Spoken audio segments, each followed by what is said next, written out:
लगभग मैं 3,30,000 रुपए तक का लोन अमाउंट ले सकता हूं और जितना भी मुझे लोन मिल रहा है इस अमाउंट को लेने के लिए मुझे किसी भी प्रकार का इनकम प्रूफ सबमिट नहीं करना होगा और ऑनलाइन ही मैं इस लोन के लिए आवेदन कर सकता हूं एंड फ्यू सेकंड्स में लोन अमाउंट मेरे अकाउंट में जमा भी हो जाएगा। सो इस वीडियो के माध्यम से मैं डिटेल में स्टेप बाय स्टेप एक्सप्लेन करने वाला हूँ। अगर आपको HDFC बैंक की तरफ से जंबो लोन का ऑफर मिल रहा है उसको आप किस प्रकार से ले सकते हैं, आपको टोटल जितना भी लोन अमाउंट मिल रहा है उसमें से कितना आपको लोन अमाउंट लेना चाहिए जिससे आपको फायदा हो। क्योंकि फॉर एग्जांपल आपको 3 लाख रुपए का लोन मिल रहा है और आपको आवश्यकता है मान लीजिए 2 लाख रुपए की, लेकिन हो सकता है कि उस समय आपको 2 लाख रुपए का जो लोन है वो नहीं लेना चाहिए क्योंकि हो सकता है कि आपको जो लोन चुकाने का टाइम पीरियड है वो कम मिल रहा हो और आपकी EMI भी काफी अधिक आ रही हो जो कि आप पे ना कर पाए, या फिर हो सकता है कि आपका जो मंथली इंटरेस्ट है या फिर आप उसको एनुअली भी बोल सकते हैं, सो आपका एनुअली या फिर मंथली इंटरेस्ट है वो काफी आपको ज्यादा चुकाना पड़ रहा है और हो सकता है कि आपकी जो प्रोसेसिंग फीस है वो भी काफी अधिक आपको पे करनी पड़े और कितनी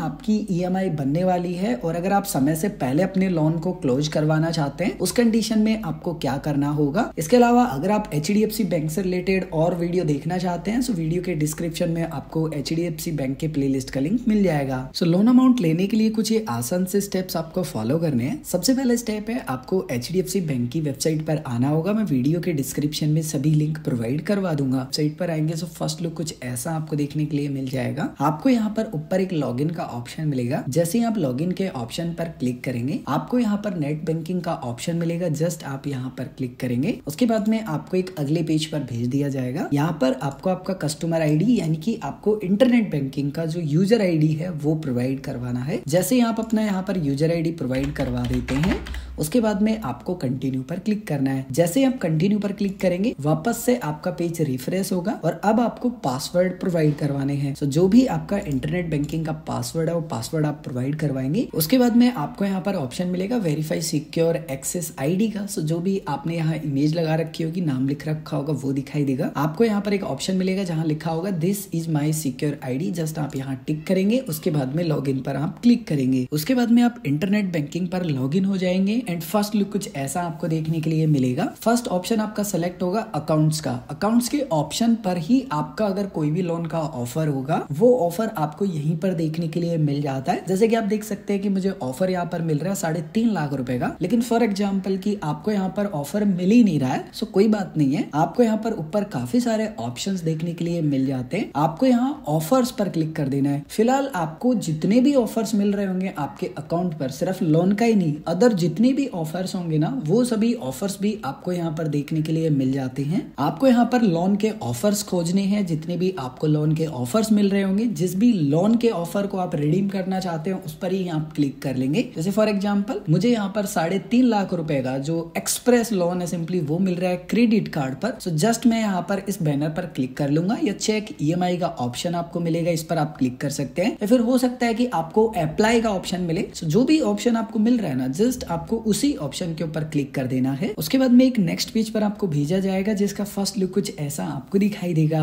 अब आपको सबसे पहले यहाँ पर HDFC बैंक के साथ में जो भी रजिस्टर्ड मोबाइल नंबर है वो मोबाइल नंबर यहाँ डालने हैं एंड आपके पास जितनी भी क्रेडिट कार्ड है, मान लीजिए कि आपके पास एक UPI क्रेडिट कार्ड है जो कि आपके पास फिजिकल डिलीवर नहीं हुआ होगा, बेसिक सी बात है, बट अगर आपको उसके 4 डिजिट पता है सो आप उसकी भी एलिजिबिलिटी चेक कर सकते हैं कि क्या उस पर भी कोई लोन का ऑफर चल रहा है या नहीं। अब आपके पास जो भी फिजिकल क्रेडिट कार्ड है उसका लास्ट का आपको 4 डिजिट यहाँ प्रोवाइड करवाना है। उसके बाद में व्यू लोन एलिजिबिलिटी का आपको ऑप्शन मिलेगा, इसके ऊपर आपको क्लिक करना है। उसके बाद में आपको थोड़ी देर वेट करना है। आपके द्वारा जो भी मोबाइल नंबर प्रोवाइड करवाए गए हैं उस पर आपको OTP भेजा जाएगा। जैसे आप OTP यहाँ प्रोवाइड करवा देते हैं उसके बाद में आपको यहाँ पर आइडेंटिफाई योर सेल्फ पर आपको क्लिक करना है। अगेन आपको थोड़ी देर वेट करना होगा। उसके बाद में अगर आपके क्रेडिट कार्ड पर आप एलिजिबल हैं लोन लेने के लिए सो फिर कुछ इस प्रकार का आपको डैशबोर्ड दिखाई देगा। अब आपको सबसे पहले यहाँ पर दिखाई देगा कि आप कितने लोन अमाउंट को लेने के लिए एलिजिबल हैं। जैसे मुझे यहाँ पर दिखा रहा है 3,30,000 रुपए तक का जो मैं लोन अमाउंट है वो ले सकता हूँ। उसके बाद में रिक्वायर्ड अमाउंट यानी कि आपको जितना भी टोटल अमाउंट लोन के लिए सेशन हुआ है उसमें से आप कितना अमाउंट लेना चाहते हैं सो रिक्वायर्ड अमाउंट में आप टाइप करेंगे या आप स्क्रॉल भी कर सकते हैं। जैसे ही आप अपने अमाउंट को कम और अधिक करेंगे आपका जो लोन पीरियड होगा यानी कि आप आप कितने समय तक ले सकते हैं वो कम और ज्यादा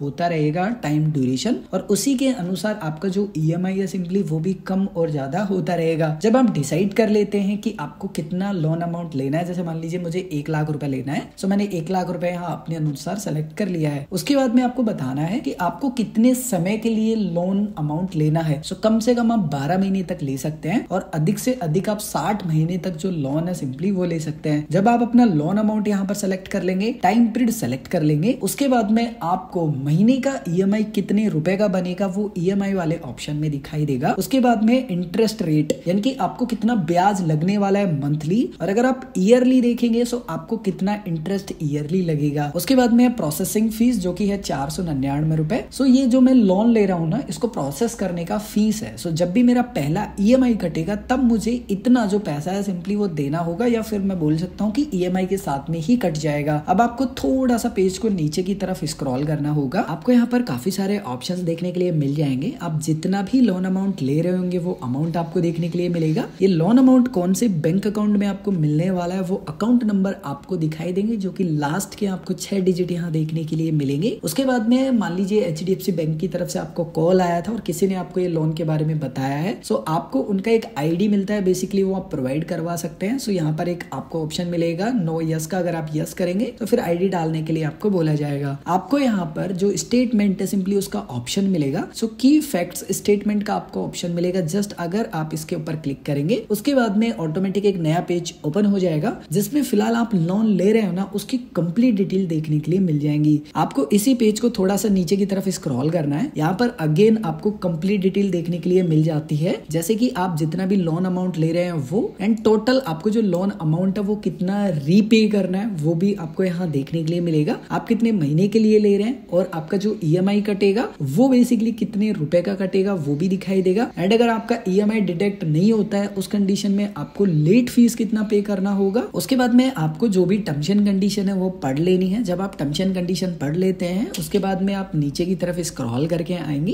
एंड आपको यहाँ कंफर्म पर क्लिक कर देना है। जैसे ही आप कंफर्म पर क्लिक कर देंगे वापस से आपको एक OTP भेजा जाएगा, जो भी आपके रजिस्टर्ड मोबाइल नंबर होंगे उस पर जो भी OTP आपको मिलता है वो OTP आप प्रोवाइड करवाएंगे और कंफर्म करेंगे। जैसे ही आप कंफर्म करेंगे आपका जो लोन अमाउंट होगा वो इंस्टेंट अप्रूव हो जाएगा एंड जो भी आपके बैंक अकाउंट होंगे उसमें इंस्टेंट जमा कर दिया जाएगा। जैसे कि अब मैं मेरा अपना जो बैंक अकाउंट है सिंपली उसको चेक कर लेता हूँ। सो मैं इंटरनेट बैंकिंग को लॉग इन कर लूंगा। अब जैसे कि आप देख पा रहे हैं कि यहाँ पर जो इंस्टेंट अमाउंट है वो मेरे बैंक अकाउंट में जमा हो चुका है 1 लाख रुपए, क्योंकि मैंने 1 लाख रुपए का ही लोन लिया है। सो कुछ आसान से स्टेप फॉलो करके आप क्रेडिट कार्ड पर लोन ले सकते हैं। अगर आपका अभी भी कोई भी कंफ्यूजन है या आप कुछ भी पूछना चाहते हैं सो कमेंट करके पूछ सकते हैं।